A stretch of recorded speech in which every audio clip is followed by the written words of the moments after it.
அனைவருக்கும் வணக்கம். இந்த பதிவில் நம்ம எதை பற்றி பார்க்க போகிறோம்னு தெரிஞ்சுக்கிறதுக்கு முன்னாடி மறக்காமல் நம்ம சேனலை சப்ஸ்கிரைப் பண்ணிக்கோங்க. பக்கத்தில் இருக்கிற பெல் பட்டனையும் கிளிக் பண்ணிவிட்டு ஆளுங்கிற ஆப்ஷன் கொடுத்துட்டிங்கன்னா நான் போடுற வீடியோக்கள் எல்லாமே மிஸ் ஆகாமல் நோட்டிஃபிகேஷனில் வந்துடும்.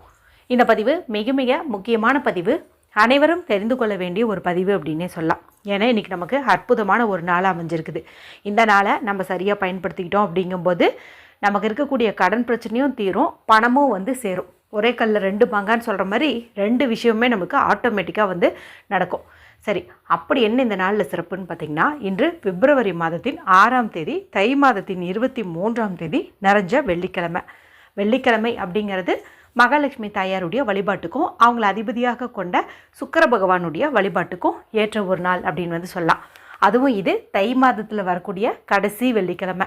தை வெள்ளி அப்படின்னாவே ரொம்ப ரொம்ப சிறப்புன்னு சொல்லலாம். நம்மளுடைய சேனலில் இந்த தை மாதம் ஆரம்பிச்சிலிருந்தே ஒவ்வொரு வெள்ளிக்கிழமை அன்றைக்கும் பிரத்யேக பதிவுகள் போட்டதுண்டு. இது நமக்கு கடைசி வெள்ளிக்கிழமையாக இருக்குது. ஸோ தை கடைசி வெள்ளி, சரிங்களா?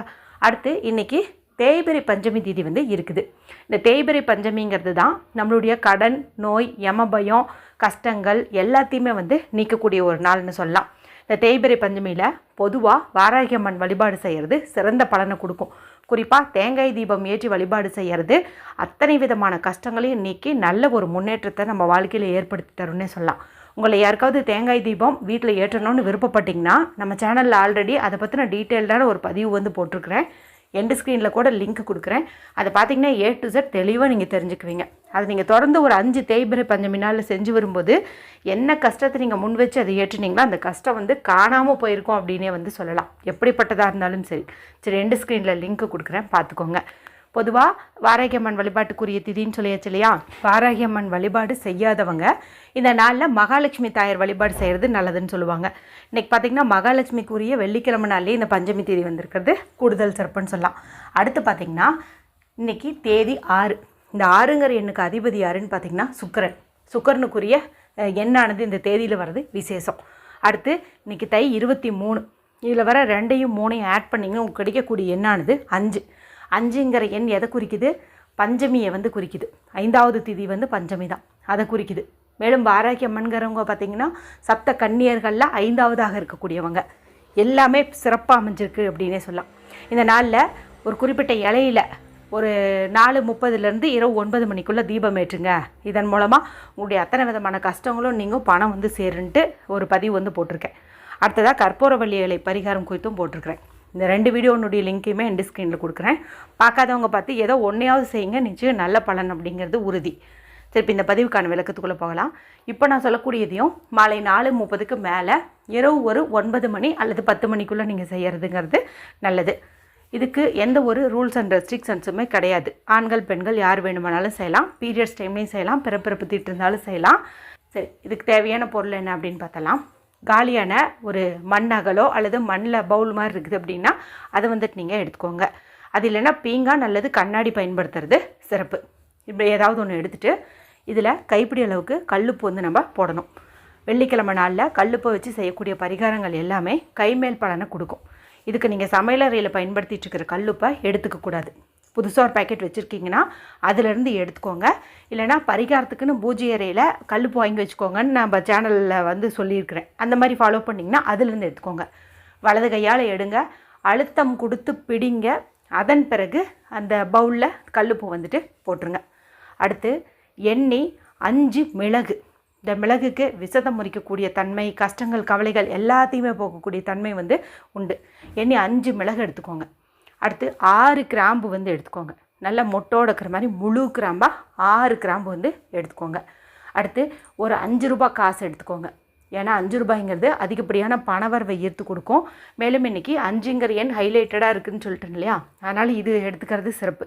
இதை சுத்தமான தண்ணியில் கழுவிட்டு ஒரு கிளாத் வச்சு துடைச்சிக்கோங்க. இப்போ நான் சொன்ன இந்த பொருட்கள் எல்லாத்தையும் எடுத்துகிட்டு வீட்டில் அமைதியான இடத்துல உட்காந்துக்கோங்க. யாரு கூடவும் பேசாதீங்க. இந்த பரிகாரம் உங்களுக்கு கண்டிப்பாக பலன் கொடுக்கும். இதன் மூலமாக நீங்கள் நினச்ச காரியம் நடக்குங்கிற நம்பிக்கையை மனதுக்குள்ளே கொண்டு வந்துடுங்க. உங்களுக்கு விருப்பமான தெய்வங்களை நீங்கள் வேண்டிக்கோங்க. வடக்கு திசை, நார்த்து ஃபேஸிங் பார்த்த மாதிரி உட்காந்துக்கோங்க. ஏதோ ஒரு விரிப்பு விரித்து வச்சுக்கோங்க. அந்த விரிப்பு மேலே நம்ம இந்த கல்லுப்பு போட்டுச்சுக்கோம் இல்லையா, அதை வச்சுருங்க. இப்போ இந்த கல்லுப்பு மேலே 6 கிராம்பையும் நம்ம குத்தி வைக்கணும். அந்த மொட்டு பகுதி வந்து வானத்தை பார்த்த மாதிரி இருக்கணும், காம்பு பகுதி கீழே கல்லுப்புக்குள்ளே பொதிஞ்சிருக்கணும். ஒரு செடி நட்டு வச்சோம்னா எப்படி இருக்கும் அந்த மாதிரி வந்து இருக்கணும். இந்த மாதிரி வந்துட்டு கொஞ்சம் கொஞ்சமாக கேப் விட்டு குத்தி வைங்க. இப்போ பார்த்திங்கன்னா இது ஒரு ரவுண்ட் ஷேப்பில் வந்து இருக்கும். இப்போ இதுக்கு நடுவில் 5 மிளகு வந்து நம்ம வைக்கணும். இந்த மிளகை வைக்கும்போது உங்களுக்கு இருக்கக்கூடிய கஷ்டங்களை சொல்லிட்டே வைங்க.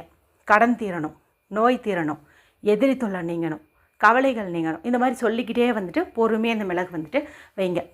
இப்போ இதுக்கு மேலே அந்த 5 ரூபா காசு வந்துட்டு நீங்கள் வைக்கணும். 5 ரூபா காசு வைக்கும்போது பணம் சேரணும்னு சொல்லிக்கிட்டே வந்துட்டு வைங்க. இப்போ இதில் கல்லுப்பு பார்த்திங்கன்னா எல்லா விதமான நெகட்டிவ் எனர்ஜியும் ரிமூவ் பண்ணிடும். அடுத்தது கிராம்பு பார்த்திங்கன்னா பண வரவில் இருக்கக்கூடிய தடைகளை எல்லாத்தையுமே நீக்கிடும், திருஷ்டிகளை வந்து நீக்கிடும். அதே போல் இந்த மிளகு பார்த்திங்கன்னா கடன் நீங்குவதற்கான வேலையை பண்ண ஆரம்பிச்சிடும், நோய்களை நீக்கும், எதிரி தொல்லையும் வந்துட்டு நீக்கிடும். இந்த 5 ரூபா காசு அபரிமிதமான செல்வத்தை நமக்கு ஈர்த்து கொடுக்கும். எல்லாமே அதனுடைய வேலையை வந்துட்டு செய்ய ஆரம்பிச்சிடும்.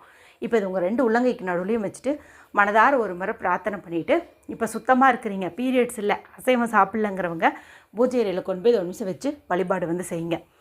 எனக்கு இந்த பரிகாரம் கை கொடுக்கணும், கண்டிப்பாக என்னுடைய பிரச்சனைகள் எல்லாம் நீங்கணுன்ட்டு மனதார வந்துட்டு நீங்கள் பிரார்த்தனை பண்ணிக்கோங்க. நீங்கள் இஷ்டப்பட்டீங்கன்னா அங்கேயே கூட நீங்கள் இதை வந்து வச்சிடலாம், பூஜை அறையிலேயே கூட நீங்கள் வந்துட்டு வச்சிடலாம்.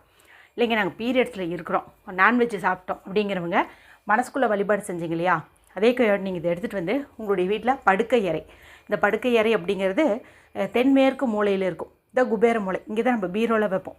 இப்போ பீரோ வச்சுருக்கிறீங்க அப்படிங்கும்போது பீரோக்கு அடியில் கூட கேப் இருந்துச்சுன்னா அங்கே வந்துட்டு நீங்கள் சுத்தம் பண்ணிவிட்டு இதை வச்சிடலாம்.